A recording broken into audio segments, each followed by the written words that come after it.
94 ఏళ్ల వయసులో సింగీతం శ్రీనివాసరావు దర్శకత్వం వహించిన సినిమా సింగ్ గీతం.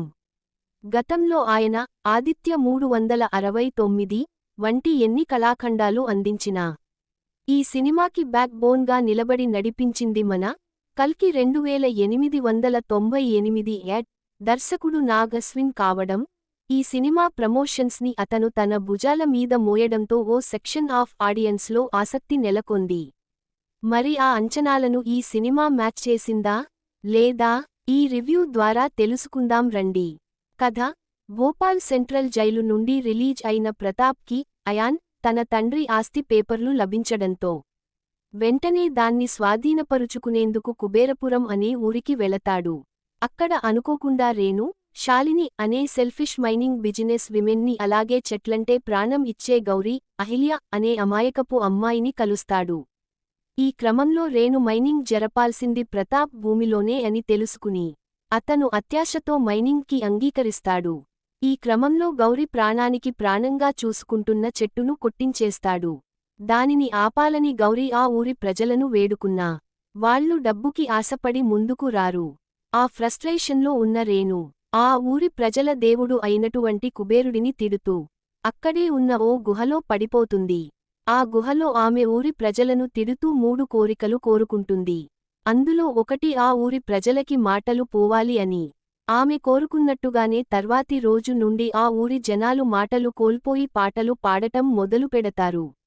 గౌరీతో సహా కుబేరుడి శాపం తన ప్రజలపై పడిందని గౌరీ గుర్తిస్తుంది.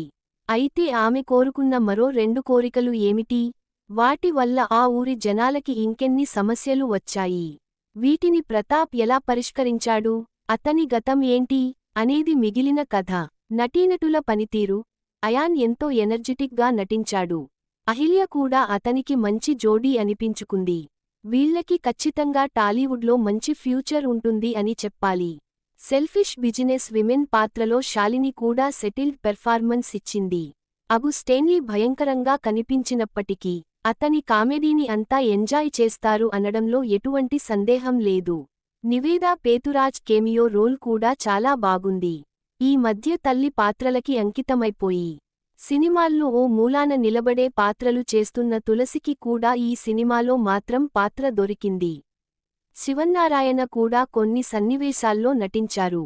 మహేష్ ఆచంట, బెనర్జీ, రచ్చ రవి వంటి వారు తమ పాత్రలకి న్యాయం చేశారు. సాంకేతిక నిపుణుల పనితీరు: 94 ఏళ్ల వయసు కలిగిన ఓ దర్శకుడు 40 ఏళ్ల క్రితం అనుకుని వదిలేసిన ఓ కథతో ఇప్పుడు సినిమా చేస్తున్నాడు అంటే దానిపై ఎవ్వరికైనా హోప్స్ ఉంటాయా?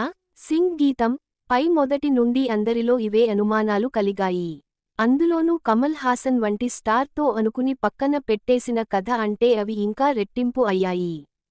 కానీ ఆ అనుమానాలను అన్నీ పటాపంచలు చేస్తూ సింగ్ గీతం సినిమా అందరికీ ఓ సర్ప్రైజింగ్ ఫీల్ కలిగిస్తుంది అనేది వాస్తవం. ఈ టైంలో ఇది అతి పెద్ద ప్రయోగాత్మక సినిమా. ఎందుకంటే సినిమా మొదలైన అరగంట తర్వాత మాటలు ఉండవు. కొన్ని చోట్ల స్లో అయినా ల్యాగ్ అనే ఫీలింగ్ రాదు. డైలాగులు అన్నీ పాటల రూపంలోనే వస్తాయి. ఇది కత్తి మీద సాము లాంటిది.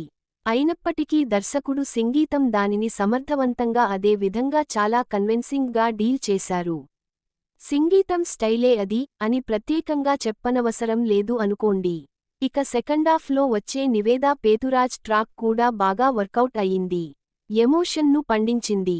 క్లైమాక్స్ని కూడా చాలా సెన్సిబుల్గా హ్యాండిల్ చేశారు. అక్కడ హ్యుమానిటీని తట్టిలేపే సన్నివేశాలు హృద్యంగా అనిపిస్తాయి. వాస్తవానికి ఈ సినిమాకి సింగీతం విజువల్ డైరెక్షన్ మాత్రమే చేశారు. సెట్స్లో ఉండి ఆయన థాట్ ప్రాసెస్ను అర్థం చేసుకుని ఇంప్లిమెంట్ చేసింది మొత్తం సంకల్ప్ గోరా అనే కుర్రాడు. అతనికి కూడా సింగ్ గీతం లో క్రెడిట్ లభిస్తుంది. నిర్మాత నాగ్ అశ్విన్ ఈ కథకి ఏం కావాలో అవన్నీ సమకూర్చారు. కొన్ని సీన్లకి కల్కి సెట్స్నే వాడేశారు అనుకోండి, కానీ అవి ఎబ్బెట్టుగా ఏమీ అనిపించవు.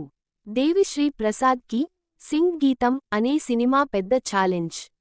ఎందుకంటే 2 గంటల 17 నిమిషాల సినిమాలో మొదటి అరగంట తీసేస్తే మిగతా కథనాన్ని నడిపించాల్సిన భారం అంతా మ్యూజిక్ పైనే పడింది. దేవి మాత్రం ఆ విషయంలో ఎక్కడా బ్యాలెన్స్ తప్పలేదు. తన వంతు పూర్తి న్యాయం చేశాడు. విశ్లేషణ: ఎటువంటి హైప్ లేకుండా కేవలం మౌత్ టాక్ పై ఆధారపడి ఈ వారం ప్రేక్షకుల ముందుకు వచ్చింది సింగ్ గీతం. అయితే ఎవ్వరూ ఊహించని విధంగా ఆడియన్స్కి మంచి సర్ప్రైజింగ్ ఫీల్ కలిగిస్తుంది. ఫస్ట్ హాఫ్లో కొన్ని ఫన్ మూమెంట్స్ అలరిస్తాయి. సెకండాఫ్ స్టార్టింగ్ కొంచెం స్లో అనిపించినా ప్రీ క్లైమాక్స్లో ఎమోషన్ బాగా వర్కౌట్ అయ్యింది. సో నిస్సందేహంగా ఈ వీకెండ్ థియేటర్కి వెళ్లి ఒకసారి హ్యాపీగా ట్రై చేయొచ్చు. ఫోకస్ పాయింట్: అలరించే సంగీతం, మార్క్ ఫాంటసీ డ్రామా.